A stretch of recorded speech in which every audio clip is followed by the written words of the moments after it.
안녕하세요. 초보를 위한 쿠버네티스 안내서 첫 번째 시간 쿠버네티스 시작하기입니다. 제가 쿠버네티스에 대해서 질문을 많이 받았어요. 쿠버네티스를 어떻게 하는 게 좋은지, 쿠버네티스가 뭔지 이런 질문을 받았는데 이제 설명을 하다 보면은 결국 이제 컨테이너부터 오케스트레이션 설명이 꼭 필요하기 때문에 일단 쿠버네티스 들어가기 전에 오케스트레이션에 대해서 한번 말씀을 드리고 그 오케스트레이션이 이제 쿠버네티스만 있는 게 아니라 굉장히 다양한 게 있는데 그 중에 왜 하필 쿠버네티스가 제일 많이 사용을 하고 있는지에 대해서 한번 알아보도록 하겠습니다. 첫 번째, 컨테이너 오케스트레이션입니다. 서버 관리한다는 걸 좀 생각을 해보면은 결국 서버 상태를 관리를 하는 거죠. 그러니까 서버 관리자가 서버가 문제 없도록, 그러니까 죽지 않도록 관리를 하는 건데 서버 관리자들이 항상 힘들었을 거예요. 뭔가 이제 밤에 막 연락 올 수도 있고, 그리고 갑자기 알 수 없는 이유로 서버가 죽을 수도 있고, 또 인수인계도 그렇고 그런 것들이 굉장히 어려웠을 텐데 그걸 어떻게 하면 쉽게 할 수 있을까라고 생각을 했을 때 아마 첫 번째 아이디어가 문서화를 잘해보자 라는 생각을 아마 했을 겁니다. 그러니까 그 프로그램을 설치하는 방법을 이렇게 캡처를 잘 떠가지고 문서로 만들어 두는 거죠. 근데 이거 문제가 문서를 아무리 잘 만들었다고 하더라도 업데이트가 안 될 수도 있는 거고 또 환경이 좀 바뀌면 예를 들어 뭐 OS가 바뀌거나 버전이 바뀌게 되면은 그걸 따라해도 잘 안 되는 케이스들이 생깁니다. 그러니까 뭔가 문서화가 좋긴 하지만 그래도 관리는 여전히 어려웠던 거죠. 그래서 등장한 게 이제 뭐 셰프나 퍼펫, 앤서블 같은 이 서버를 관리하는 도구를 사용을 하는 겁니다. 그러니까 이거는 사용자가 직접 서버에 접속해서 명령어를 날리는 게 아니라 이 도구가 대신해서 명령어를 날려주고 그럼 서버 관리자는 이 도구의 설정에 맞게끔 어떤 프로그램을 설치하고 어떤 게 없으면 어떤 설정으로 바꿔라 이런 것들을 쭉 설정을 하는 거죠. 근데 이것도 설정 관리 도구가 좋기는 한데 이제 문제가 이 설정 관리 도구 자체도 또 배워야 되는 문제가 있고 또 서버를 굉장히 복잡하게 관리하다 보면은 결국 이 도구 자체의 사용법도 굉장히 난이도가 높아집니다. 예를 들어서 뭐 자바 1.6과 뭐 1.8을 같이 써야 된다. 아니면 뭐 노드.js 버전이 다른 거를 같은 서버에서 써야 된다. 이러면은 그 노드 프로그램 자체를 이제 디렉토리를 다르게 설정을 해야 되는데 그런 거가 좀 고민이 되죠. 어떻게 하면 한 서버에서 여러 개의 버전을 잘 돌릴 수 있을 것인가. 이런 것도 하나의 큰 이제 문제가 됩니다. 그래서 나타난 게 가상 머신. 가상 머신이 너무 좋죠. 왜냐면은 이 가상 머신을 하나 띄우고 거기에다 프로그램을 설치해 놓으면은 아무런 문제가 없을 가능성이 굉장히 커요. 왜냐면은 그 가상 머신 하나에는 하나의 프로그램만 떠 있기 때문에 뭐 충돌 날 일도 없고 그리고 뭐 필요하면은 그 가상 머신 자체를 이렇게 묶어가지고 뭐 파일 하나로 저장을 해서 또 불러다 쓸 수도 있고요. 뭔가 좀 느리지만 그리고 관리도 완전 직관적이지 않지만 좋긴 좋습니다. 근데 이거의 또 문제는 요새 이제 클라우드가 대세잖아요. 이 클라우드 환경이 좀 안 맞는 부분이 있고 또 특정 벤더에 굉장히 이제 속하게 됩니다. 그러니까 특정 벤더에 디펜던시가 생기기 때문에 여러 개의 클라우드, 요새 뭐 멀티 클라우드 이런 얘기도 나오는데 그런 데서 사용하기는 좀 어렵고 또 기본적으로 약간 느린 건 어쩔 수 없이 좀 감수하고 사용을 하는 경우가 있죠. 이때 이제 도커가 등장을 하게 됩니다. 이 도커가 모든 이제 실행 환경을 이제 컨테이너로 바꾸게 되고 이 도커를 이용을 하게 되면은 이제 도커만 설치가 돼 있으면은 어디서든 동작하고 또 사용법도 굉장히 쉽고 그리고 VM웨어, 뭐 버추얼 머신처럼 느리거나 그런 것도 없고 굉장히 효율적으로 동작을 하기 때문에 너무 좋은 거예요. 그러니까 보통 원래 뭔가 기능이 하나 좋으면 또 단점이 있기 마련인데 이 컨테이너는 대부분의 현재 이 서버 관리자들의 복잡함을 해결해주는 굉장히 좋은 기술이었습니다. 이 컨테이너 특징을 한번 살펴보면요. 이 가상 머신과 비교했을 때 이 컨테이너를 생성하는 게 훨씬 쉽고 그리고 CPU나 메모리 사용도 굉장히 효율적입니다. 그리고 이 컨테이너 이미지를 이용을 해서 배포하거나 롤백하는 방법이 굉장히 간단하고 뭐 어떤 언어, 어떤 프레임워크에만 이제 동작하는 게 아니라 상관없이 이 애플리케이션을 동일한 방법으로 관리를 할 수 있습니다. 그러니까 컨테이너를 실행을 하면은 내부적으로 그 안에 있는 내용이 뭐 자바인지 노드인지 PHP든지 상관없이 그냥 뜨는 거죠. 그리고 이제 개발, 테스트, 운영 환경은 물론 이제 로컬 PC랑 클라우드까지 모두 거의 동일한 환경으로 이제 돌아가게 됩니다. 그러니까 보통 이 배포가 어려운 게 로컬 PC나 스테이징에선 잘 도는데 운영에서는 뭐가 잘 안 될 때가 있어요. 이제 그런 부분이 그 서버 환경이나 설치에 따라 다를 수 있는데 이 컨테이너를 이용을 하면은 그 전체 서버 환경을 다 컨테이너가 가지고 있기 때문에 문제가 생길 확률이 좀 적습니다. 그리고 이 컨테이너는 오픈소스고 또 특정 클라우드 벤더에 종속적이지 않기 때문에 굉장히 좋죠. 그러니까 뭐 AWS에서 쓰던 거를 애저나 구글 클라우드로 옮기기도 굉장히 간편합니다. 그래서 이제 하다 보면은 이제 모든 걸 컨테이너를 사용을 하게 돼요. 뭐 MySQL도 기존에 설치를 해서 쓰셨다고 하면은 이제 MySQL 컨테이너를 쓰고, 뭐 레디스, 뭐 RabbitMQ, 뭐 젠킨스 같은 CI/CD나 뭐 블로그를 설치하고 싶다? 그러면 다 이제 컨테이너로 하게 됩니다. 이 프로그램을 컨테이너화해서 사용하는 거를 이제 컨테이너라이제이션이라고 하는데, 한번 이제 도커에 이제 맛을 들이게 되면 모든 걸 컨테이너로 관리하고 싶은 욕구가 생기는 거죠. 그래서 보통 이런 흐름을 거칩니다. 그러니까 개발자가 코드를 작성을 하면은 빌드, 여기서 빌드는 도커 이미지를 만드는 거고, 쉽, 여기서 쉽은 그 만든 이미지를 뭐 도커 허브나 저장소에 저장을 하고, 런은 그 도커 이미지를 컨테이너로 실행을 하는 거죠. 딱 모든 이제 프로그램 개발의 과정이 이렇게 정형화가 됩니다. 그러니까 그전에는 이제 어떤 언어를 쓰는지, 어떤 프레임워크를 쓰는지에 따라서 이 방법이 달랐었는데, 이 도커를 도입하고 나서는 일단 도커 이미지로 만들기만 하면은 이제 그거를 저장하고 사용하는 이 방식 자체가 다 표준화가 되는 거죠. 그러니까 이 서버 관리자 입장에서는 굉장히 편합니다. 그냥 이 도커 이미지만 잘 만들어 주시면 띄우는 게 너무 쉬운 거죠. 관리도 굉장히 쉽고. 그래서 이제 서버 관리가 사실 굉장히 많이 편해졌어요. 아, 이제 서버 관리자도 좀 편해졌나? 라고 생각이 들 때쯤에 이제 모든 걸 이제 다 컨테이너로 만들기 시작하거든요. 지금 여기 보시면은 총 4개의 앱들이 있죠. 4개의 앱들이 다 컨테이너로 만들어진 거고, 이 4개의 앱들이 점점 이제 부하가 많아지고 많은 사용량이 늘어나면은 이렇게 3개씩 늘어날 수 있습니다. 지금 총 12개의 컨테이너를 관리해야 되는데 그래도 뭐 컨테이너기 때문에 좀 관리하기 쉬운 부분이 있어요. 근데 이게 굉장히 많아지게 되면은 결국 수십 개가 될 수도 있고 수백 개, 많은 막 수천 개까지 이제 컨테이너를 관리할 수 있게 되는 거죠. 그때 이제 고민이 생깁니다. 그러니까 도커라는 기술이 좋기는 한데 뭔가 이 많은 거를 관리하려면은 또 여전히 손이 가는 거죠. 그러니까 좀 편해졌다 생각이 들었는데 여전히 손이 많이 가게 되는 그런 상황이 펼쳐지게 됩니다. 그러니까 지금까지 이 개발하고 빌드하고 복사하고 실행한 이 바로 다음 단계가 이제 뭔가 좀 부족함이, 뭔가 새로운 기술을 원하게 되는 거죠. 그래서 한번 생각을 해볼까요? 지금 컨테이너 기술이 굉장히 좋은데 그럼 이 컨테이너를 어떻게 배포하는 게 좋을까? 라고 생각을 해봤을 때 지금 총 서버가 3대가 있어요. 도커 서버 1, 2, 3이 있고, 도커 서버 1, 2, 3에 컨테이너를 실행을 하려면 1번 서버에 접속을 해야겠죠. SSH 접속해서 도커 스탑하고 도커 런 하면 이제 새로운 앱이 뜰 거고, 또 도커 서버 2번에 접속을 해서 도커를 실행을 하고, 또 도커 서버 3번에 접속을 해서 도커를 실행을 합니다. 약간 귀찮죠. 이 하나하나를 다 일일이, 그러니까 IP도 관리해야 되고 실행할 때도 하나하나 접속해서 실행을 해야 되는 겁니다. 그리고 이렇게 도커가 되게 많이 사용하게 되면은 저렇게 빈 공간이 생겨요. 빈 공간이 의미하는 게 뭐냐면 서버가 여러 개가 있는데 컨테이너가 실행이 안 돼 있는 서버예요. 그러니까 새로운 컨테이너를 실행을 하려면은 저 빈 서버에 실행을 하는 게 좋겠죠.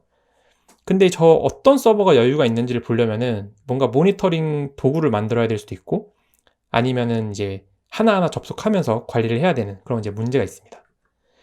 그리고 또 하나의 문제는 이제 컨테이너를 많이 사용을 하고 있어요. 그래서 이제 버전 1을 사용을 하고 있는데 이제 배포를 합니다.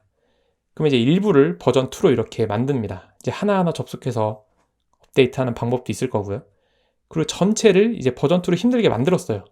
근데 배포한 소스에 문제가 생긴 겁니다. 그러면 이제 버전 1으로 롤백을 해야겠죠? 그럼 버전 1으로 이렇게 다 롤백을 해야 되는데 이 손이 너무 많이 가는 겁니다. 그러니까 중앙에서 모든 컨테이너를 버전 업하고 싶다, 이런 욕구가 이제 생기는 거죠. 그리고 두 번째로 서비스 검색은 어떻게 할까요? 그래서 서비스 검색이 의미하는 게 뭐냐면요, 현재 2개의 이제 프로그램이 있어요. 프록시 프로그램이 있고 웹 프로그램이 있는데, 프록시는 웹을 바라봅니다. 현재 웹은 192.168.0.100번을 가리키고 있고요. 그럼 이제 프록시에다가 저렇게 설정을 할 거예요. 192.168.0.100을 바라봐라 라고 하면 이제 잘 동작을 할 겁니다. 근데 이제 웹서버의 부하가 많아져서 2개가 됐어요. 그러니까 100번 말고 101번도 생깁니다. 그럼 어떻게 해야 될까요? 그럼 일단 단순하게 생각을 해보면은 중간에 어떤 로드 밸런서를 설치할 수 있습니다. 그러니까 새로운 로드 밸런서를 설치하고 그 로드 밸런서로 요청이 들어오면은 이제 100번이나 101번에 이렇게 부하 분산을 해주는 거죠. 그리고 기존의 프록시는 이제 100번을 바라봤던 거를 저 로드 밸런서를 바라보게 하면은 이제 얼추 잘 동작을 합니다. 그러니까 기존에는 바로 다이렉트로 붙었던 거를 중간에 로드 밸런서를 껴넣게 되는 거죠. 근데 이게 하다 보면은 굉장히 많아져요. 그리고 요새 또 이제 마이크로 서비스가 또 유행을 하면서 그 내부 서비스 간의 통신이 많아지는데 그럴 때마다 이렇게 앞에다가 로드 밸런서를 설치해주고 또 저런 어떤 IP가 바뀌면 바뀔 때마다 또 업데이트를 해주고 이런 작업들이 이제 필요하게 됩니다. 그게 바로 이제 서비스 검색이라는 부분이고요. 그러면 이제 내부에 있는 서비스를 외부로 노출은 어떻게 할까요? 제일 쉬운 방법은 저 퍼블릭 영역에 어떤 엔진엑스 같은 프록시 서버를 하나 두고 거기에 들어오는 호스트가 뭐냐에 따라서 내부에 이제 프라이빗에 있는 컨테이너로 연결을 이렇게 해줄 수가 있습니다. 지금 보시면은 뭐 예를 들어 test.com 이라는 호스트가 있으면은 저 1번으로 연결을 하고요. 뭐 블로그 서버면은 이제 2번으로 연결을 하는 이런 부분들이 있는데 이제 관리하다 보면 귀찮아요. 그러니까 귀찮다는 게 내부적으로 어떤 서버를 하나 띄우면은 요청이 오겠죠. 지금 도메인 하나 새로 등록했으니까 저 컨테이너로 연결을 해주세요 라고 하면은 뭐 엔진엑스 설정 바꾸면 되긴 하는데 이제 귀찮은 겁니다. 그러니까 서버 관리자는 좀 편하게 일을 하고 싶은데 뭔가 자동으로 할 수 있지 않을까? 라는 이제 생각을 하겠죠. 그리고 또 가장 큰 문제, 서비스에 이상이 생기거나 부하 모니터링은 어떻게 할까요? 그러니까 지금 이렇게 총 12개의 컨테이너를 관리하고 있는데 갑자기 저 5개의 컨테이너가 죽어요. 어떻게 될까요? 일단 1번 앱 같은 경우에는 뭐 요청을 하다 보면 잘 될 때도 있고 안 될 때도 있고 할 거예요. 그리고 4번 앱 같은 경우에 요청이 이제 다 에러가 나겠죠. 그럼 이제 부랴부랴 접속을 해서 컨테이너 이제 로그 보고 새로 띄우는 그런 방법이 있을 텐데 어쨌든 뭔가 방법이 필요한 거죠. 자동화되거나 좀 쉬운 방법이. 그리고 저 앱 2번 서버가 갑자기 부하를 많이 받기 시작해요. 그러면 이제 죽은 건 아닌데 응답 속도가 느려집니다. 그러면 이제 개수를 늘려야 되는데 그것도 뭔가 자동화하는 방법이 필요한 겁니다. 그래서 이제 서버 관리하는 분들이 힘든 게 새벽에 문제가 생겨도 이제 일어나가지고 막 조치를 해야 되거든요. 그래서 이제 항상 기도를 하죠. 새벽에 문제 없기를 이렇게 기도를 하고 이제 잠이 들게 됩니다. 그래서 이 컨테이너라는 기술 자체는 좋은데 저 많은 컨테이너를 관리하기 위한 이제 기술이 필요하게 되고 그게 바로 컨테이너 오케스트레이션이라는 기술입니다. 복잡한 컨테이너 환경을 효과적으로 관리하기 위한 도구라고 이제 보시면 되는데요. 그럼 컨테이너 오케스트레이션이 뭔지 한번 볼까요? 결국 보면은 이 서버 관리자가 하는 일들을 대신해주는 어떤 프로그램을 만드는 겁니다. 굉장한 겁니다. 아까 무슨 뜻이냐면은 서버 관리자가 그 직업을 잃을 수도 있는 거예요. 왜냐면은 기존에 서버 관리자가 다 하나하나 해줬다고 하면은 그 했던 일들을 이 컨테이너 오케스트레이션이 대신 해주는 거죠. 근데 아쉽게도 서버 관리자가 더 일이 많아지는 또 경우가 생길 수 있습니다. 왜냐면 또 그 컨테이너 오케스트레이션을 관리해야 되기 때문이죠.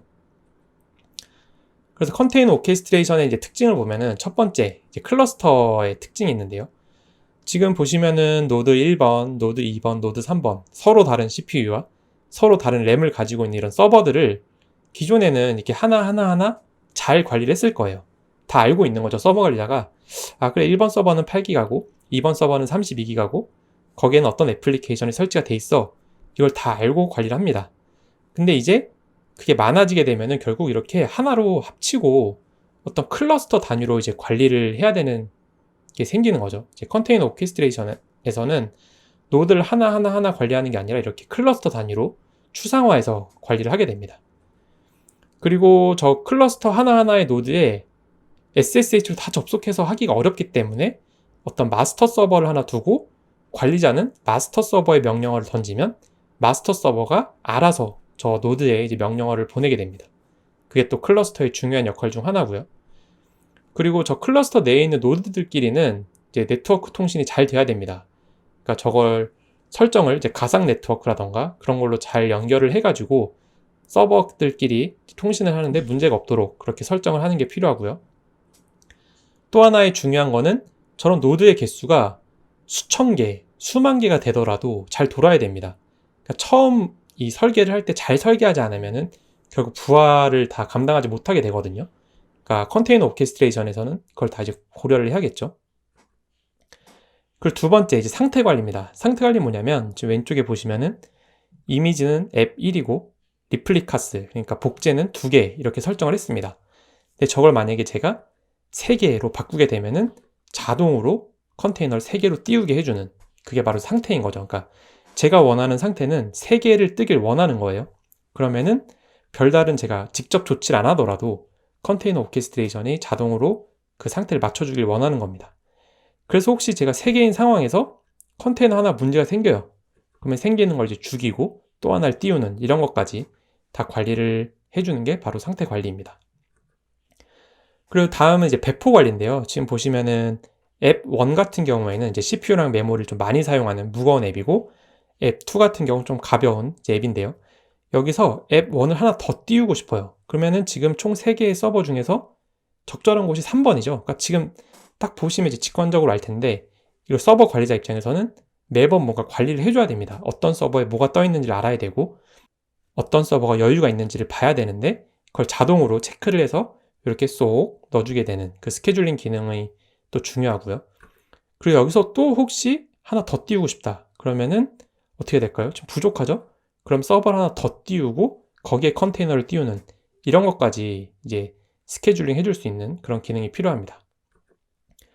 그리고 가장 중요한 또 이제 버전 관리, 그러니까 배포 버전을 관리하는 게 필요한데요. 현재 이제 버전 1 3개가 떠 있는데 이걸 제가 버전 2로 바꾸게 되면은 버전 2로 쑥 올라갔다가 문제가 생겨요. 그럼 이제 롤백을 하면 다시 버전 1으로 오는 이걸 이제 하나하나 관리하는 게 아니라 중앙에서 관리를 하고 싶은 게 이제 배포 버전 관리입니다. 그리고 서비스 디스커버리인데요. 아까 전에 어떤 서비스가 등록이 되게 되고 그걸 조회하는 이제 절차가 있었는데 지금 보시면은 웹이 이제 100번으로 떴어요. 그럼 중앙 어떤 서버에 등록을 합니다. 100번이 떴어 라고 이제 등록을 하면은 저 서버에 100번이 등록이 되는 거죠. 그리고 101번이 또 떠요. 그러면 그것도 또 등록을 합니다. 101번에 떴어 라고 등록을 하면은 저 장소에 저 2개의 IP가 등록이 되는 거고 저거를 이제 사용하는 프록시 서버가 있겠죠. 프록시 서버는 저 장소를 계속 관찰을 합니다. 그래서 저기 바뀌게 될 때마다 설정을 내부적으로 변경을 하고 프로세스를 재시작해주게 되면은 이제 관리자가 하나하나 IP를 바꿀 필요 없이 프로그램이 자동으로 재설정을 할 수 있게 되겠죠. 저 서비스 디스커버리 기능이 또 굉장히 중요하고요. 그리고 또 하나 중요한 기능은 볼륨 스토리지 기능입니다. 저 노드 3개에 각각 필요한 어떤 볼륨을 마운트해야 될 수 있어요.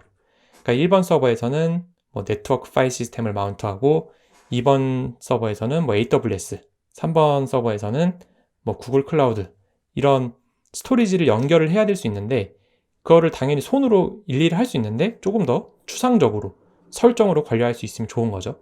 그게 또 이제 컨테이너 오케스트레이션의 역할입니다. 그래서 이 컨테이너 오케스트레이션이라는 건 사실 개념이기 때문에 이 개념을 어떻게 잘 구현할지는 자유롭게 구현을 하면 되는 거죠. 그래서 초반에 굉장히 많은 오케스트레이션 도구들이 생겨났습니다. 뭐 데이즈라는 것도 생기고 렌처, 뭐 메소스, 노마드 그리고 도커에서도 이제 도커 자체적으로는 이런 기능이 안 되니까 스웜이라는 걸 이제 별도로 또 만듭니다. 별도로 만들었다가 또 도커로 이제 합쳐지기도 하는데요. 사실 굉장히 이게 사용하기 쉽게 또 잘 만들긴 했어요. 그리고 저는 이제 그 스웜이 나오고 쿠버네티스가 나와서 이제 둘 중에 과연 뭐가 잘 될까라고 했을 때 좀 스웜이 잘 되면 좋지 않을까라고 좀 생각을 했었습니다. 근데 아쉽게도 지금 이제 쿠버네티스가 인기가 더 많아졌죠. 그래서 이런 컨테이너 관리 도구의 춘추 전국지대가 열리게 됩니다. 그러니까 엄청나게 많은 도구들이 생기게 되고 저 같은 사람은 되게 어려운 거예요. 그러니까 왜냐면은 차라리 하나가 딱 앞으로도 많이 쓰게 될 게 딱 하나가 정해지면 편한 거예요. 공부하기도 편하고. 근데 아직까지 뭐가 좋은지 알 수 없는 그런 춘추 전국지대가 열렸던 거죠.